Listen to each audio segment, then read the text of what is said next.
بسم الله الرحمن الرحیم. درنو معزز ورونو خویندو، السلام علیکم ورحمت الله وبرکاتو. نن د دوشنبه ورځ د 1402 کال د زمري د میاشتې 13مه نیټه ده چې د اګست د میاشتې له 21مې نیټې سره سمون خوري. موږ نن د کابل ښار 12مه ناحیه کې یو چې د 14مې ناحیې، 12مې ناحیې، 8مې ناحیې او 21مې ناحیې فقیر او یتیمان، کونډې، خویندې، ورونه چې په دې کې نابینایان هم شامل دي، دوی مو دلته راغوښتي دي. دوی ته مو 15 قلمه خوراکي توکي چې تاسو په عکس کې ګورئ ورباندې وویشل. دا په داسې حال کې ده چې دغه کورنۍ تر مخکې موږ په نښه کړې وې، سروې هم کړې وه، بیا دوی ته کومک جمع شوی و، هغه مو ورباندې وویشل.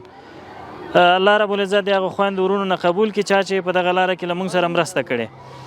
درنو دوستانو، خصوصا هغه ورونه خویندې چې د هیواد نه بهر اوسیږي، په هغوی باندې مو غږ دی، تاسو خپلې مرستې جاري وساتئ.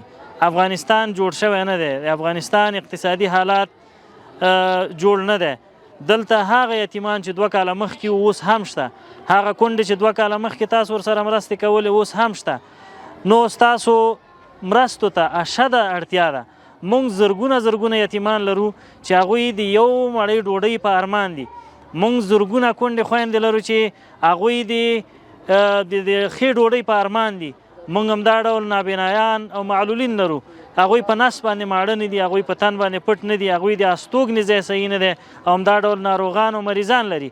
که تاسو خپلې مرستې احساس خیریه مؤسسې ته ولېږئ، انشاءالله احساس خیریه مؤسسه د افغانستان په هر ګوټ کې ستاسو مرستې په شفاف ډول باندې فقیرو، بېوسو، یتیمانو باندې ویشلی شي. مریض یم، زه خپله مریض یم. 2 کسه ماشومان کور کې موږ 2 کسه نشم رسېدلی، بچي مې واړه دي. زه خپله مریض یم، شکر مې دی، اعصابو تکلیف مې دی. نو کور کې مې غریبي ده، عاجزي ده، کار نشم کولی. 1 ورځ ځم، 2 ورځې نه ځم. زما په ځای هلته لور مې ده راسره 4 ورځې 5 ورځې هغه ځي، هغه هم نوره نشي تللی. وایي ټول خلک موږ پورې مدرسه کې خاندي. زه خیر دی، زه غږ وله مه کوه. ولې خاندي؟ وایي تاسو غریبانان هستئ، تاسو خیرانان هستئ، کالي سم نه دي، چپلقې سم نه دي. اوس یې معلول وګوره، هلته چپلقې شکېدلې دي.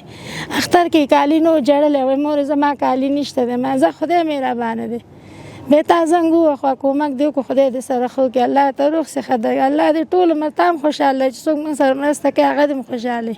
نن څومره خوشحاله یې؟ نن شکر دی، هر وخت خوشحاله یم، الله نه راضي یم. او نن داسې خوشحاله یم چې دا بچي مې په خېټه ماړه شول. دارمی چاش با خدا که نمیاله گوشنه شکم شیشته بودیم مگه ریشه چیز میبوده نه شیما دادل من نیست که گپ بزنم. خدا پاک میبینه که سر ما تیر میشه، زمستان روانس میم، خدا با ما چه رقم کنیم. کل سیاست است که شش بدانه سیاست است، کل دگردن شوی مریض تپیت است. مریض هم از تکلیف اعصاب داره، بسیار وضع ما خراب است که الله تعالی ما میگم هر مشکل داری خداوند بر شما آسان کنه، مریض داری خدا صحت بده شه. بسیار وضع ما خراب بوده که خیلی خوشحال هستیم، الله تعالی شما خوشحال باشه. 4 تا نواسای مثل که مادرش 5 تا خودم 6 تا، یعنی خودم هستم، بچه‌م در خدمت میکنم، کار تر میکنم، مزدور میکنم، بچه‌م 1 لقمه نان گاهی برشان پیدا میکنم، گاهی نمیکنم. مردانه ندارم بچه‌م، کس ندارم بچه‌م، بی غیر این یتیماست. او را در مرتبه انداختیم، در مدرسه انداختیم بچه‌م، خودم خواری میکنم، سرشان اونا مدرسه میخوانم، رایشان میکنم بچه‌م. هر کسی که مواد کده خیر ببینه، الله تعالی جنت فردوس ده نصیب شود. قیمایی کمک میکنه، قی خوار غریب ای کمک میکنه بچه‌م. خودم هم بچه‌م عملی قلبی دارم، کارم کده نمیتونم، گاهی میکنم گاهی نه بچه‌م. نان خشک‌تر میکنم او با اشتکای خود میتم، یکیش میخوره یکیش نمیخوره. بیخی رنگش یعنی تشریح یک دختره که خون کم میکنه، از جگرخونی، از خفگان. مکتب میرین، مدرسه میرین، پیش شانه میباشه، رفتن نمیتونن، در پا پیش دادن نمیتونن بیچاره. امیال معلومشان گفته که چیز از 2.5 صدر پا پیستان شده. گفتم پیسه نیست هیچ نروین، خیر در خانه یکی برین، از یکی درس بخوانین، نرین مدرسه. در خانه ما هیچ چیز نبود. 2 ماه خود شدیم که از از یک پاو نبود که الوا میکردیم در خانه خود. امروز یار در دمیقه خوش هستم، از روزی که زنگ آمده خوش هستم.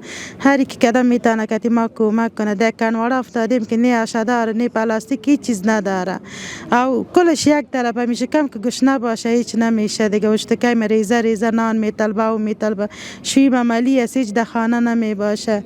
هر بیادر کمک کده میتونه که ما کمک بکنه. این پیسه چی شو کمی اشتکای مرا پیسش داده شو یا کالای مکتب بپوشه. خداوند هر کسی که کمک کده کتش خداوند خوبی کنه، خداوند یک قبطش کتی خوار غریب کمک کنه. هر مشکل داره خدا برش آسان کنه.